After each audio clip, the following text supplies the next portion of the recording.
కడప జిల్లా బద్వేలు పట్టణంలోని స్థానిక మున్సిపాలిటీ కార్యాలయంలో మున్సిపల్ సమావేశం నిర్వహించారు. మున్సిపాలిటీ అభివృద్ధికి ప్రతి ఒక్కరూ కృషి చేస్తామని మున్సిపల్ చైర్మన్ రాజగోపాల్ రెడ్డి అన్నారు.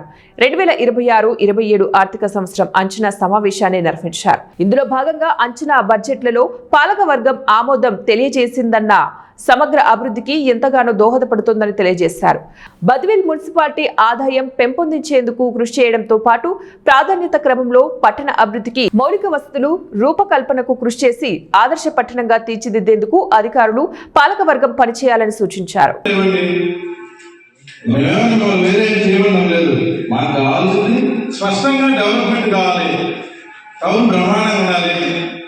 బద్వేలు పట్టణ ప్రజలు వాళ్ళు చేస్తున్న అదృష్టమేమో నాకు తెలియదు. ఈ కౌన్సిల్తో బద్వేలు పట్టణము దాదాపు ఒక స్థాయికి వచ్చింది. దీన్ని మళ్ళీ కౌన్సిల్ కానీ మీరు కానీ ఇంకొక స్థాయికి తీసుకుపోయి వాళ్ళందరూ కూడా మన జీవితాన్ని అనుకునేటట్టు గుర్తుపెట్టుకునేటట్టు చేయండి అని చెప్పి నేను చెప్తున్నా. ఈ మిగతా వద్దు మేము.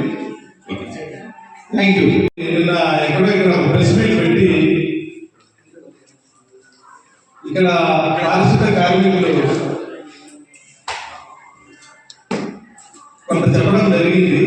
సరే, వాళ్ళకి ఏం కావాలో నేను మా సభ్యుల ద్వారా కమిషనర్ గారు కానీ శానిటైజర్ వాళ్ళకు కావాల్సిన సదుపాయాలు కావాలంటే ఏమైనా ఇవ్వండి, అందులో మాకు ఎలాంటి అభ్యంతరం లేదు.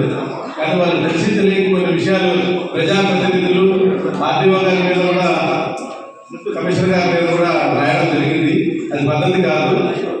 ఎందుకంటే ఎక్కడ కూడా ప్రజాప్రతినిధులు మున్సిపాలిటీకి సంబంధించి ఏ ఒక్క పైసా కూడా దుర్వినియోగం చేయడం లేదు.